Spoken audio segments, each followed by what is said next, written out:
चाहती तो मैं ये थी कि इस समय सदन में पूर्ण शांति होती, क्योंकि नॉर्थ ईस्ट के लोगों को हमेशा से इस बात का दुख रहता है कि उनके साथ घटी हुई घटनाएं या उनके यहाँ घटी हुई घटनाएं दूरी के कारण देश की मुख्यधारा में छप नहीं पाती, सुनी नहीं जाती। आज मैं पूर्वोत्तर के उस छात्र की हत्या का मामला यहाँ उठाना चाहती हूँ जो अभी कुछ दिन पहले हमें बहुत शर्मसार करके गया है। मुझे बहुत दुख के साथ कहना पड़ता है कि पूर्वोत्तर के छात्र छात्राओं के साथ होने वाले दुर्व्यवहार की घटनाएं आए दिन सामने आ रही हैं। आपको याद होगा कि कोकराझार की हिंसा के बाद जो पूर्वोत्तर के छात्र छात्राओं के साथ इतनी हिंसक घटनाएं घटी थी कि पूरे देश भर से उन्होंने पलायन करना प्रारंभ कर दिया था, लेकिन उस समय भी संसद ने उस बात का संज्ञान लिया था और यहीं से एक मत से, एक स्वर से हमने अपील की थी उनसे कि ये भारत आपका है, ये देश आपका है, हम आपको सुरक्षा का आश्वासन देते हैं, आप लौट आइए। और उस अपील का असर भी हुआ था और वो बच्चे लौट आए थे। लेकिन अभी अभी जो एक घटना घटी है, अरुणाचल के एक बच्चे नीदो तानिया के हेयर स्टाइल, किसी को उसका हेयर स्टाइल पसंद नहीं आया, इसलिए ताने दे देकर उसको मार डाला। और उसके बाद मणिपुर की 2 छात्राओं के साथ दुर्व्यवहार किया गया।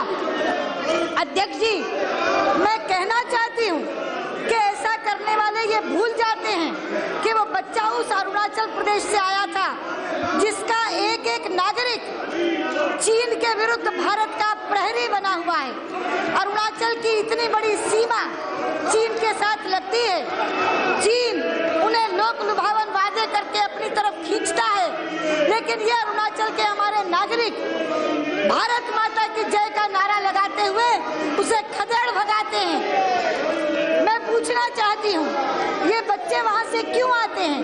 क्योंकि वहाँ अच्छे शिक्षा संस्थान नहीं है, अस्पताल नहीं है, शिक्षा की सुविधाएं नहीं है, इसलिए वो अपना घर बार छोड़कर दिल्ली में आते हैं। और जब वो यहाँ आते हैं तो अपना यौवन साथ लाते हैं, अपनी तहजीब साथ लाते हैं, अपनी संस्कृति साथ लाते हैं, अपना संगीत साथ लाते हैं और वो यहाँ आते हैं। ये जो भारत की विविधता है जिस पर हम गर्व करते हैं, इस विविधता को दिल्ली वालों को समझना होगा। उन्हें ये समझना होगा कि अगर तीखी नाक वाला हिंदुस्तान है तो चपटी नाक वाला भी हिंदुस्तान है।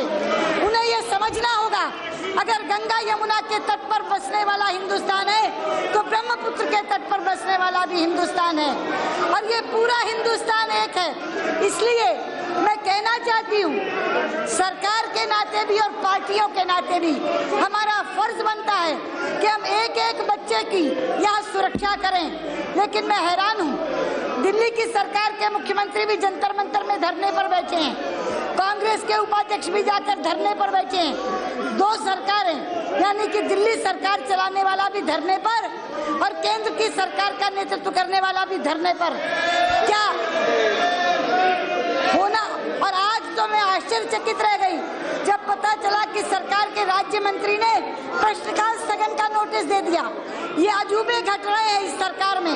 कभी इसी सरकार के सांसद अपनी सरकार के खिलाफ अविश्वास प्रस्ताव का नोटिस देते हैं, कभी इनके राज्य मंत्री प्रश्नकाल स्थगन का नोटिस देते हैं। इस समय जो दृश्य आपके सामने है, उधर भी कांग्रेस के सांसद हैं, इधर भी कांग्रेस के सांसद हैं और वो कार्रवाई चलने नहीं दे रहे हैं। लेकिन मैं आपसे कहना चाहती हूँ, मैं सरकार से गुहार करती हूँ, एक तो इन बच्चों के लिए दिल्ली में अनेकानेक छात्रावास बनाए जाएं ताकि ये बच्चे जो गलियों में रहने के लिए मजबूर हैं वो अपने छात्रावासों में रहें और वो छात्रावास ऐसे हों जहां नॉर्थ ईस्ट के साथ हरियाणा, पंजाब, उत्तर प्रदेश, बिहार के बच्चे रहें ताकि मन की दूरियां खत्म हो, हम एक दूसरे को समझ सकें। और दूसरा, इन बच्चों को सुरक्षा दिलवाई जाए।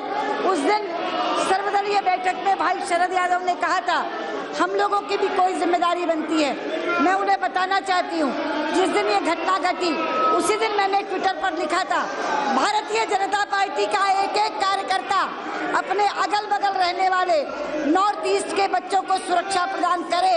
और मैं आज यहाँ विश्वास दिलाती हूँ कि मेरी पार्टी का एक एक कार्यकर्ता उनको सुरक्षा प्रदान करेगा, लेकिन संसद से दिया हुआ आश्वासन बड़ा होता है। आप पीठ से भी उनको आश्वस्त करिए, उन बच्चों को सरकार सुरक्षा दे, सारे सांसद अपनी अपनी पार्टी के लोग उनको सुरक्षा दें और वो बच्चे बहुत सुरक्षित रूप में यहाँ रह सकें। वो हिंदुस्तान के बच्चे हैं।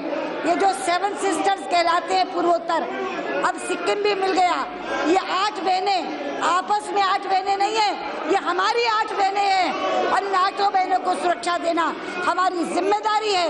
ये स्वर आज संसद से जाना चाहिए। बहुत बहुत धन्यवाद।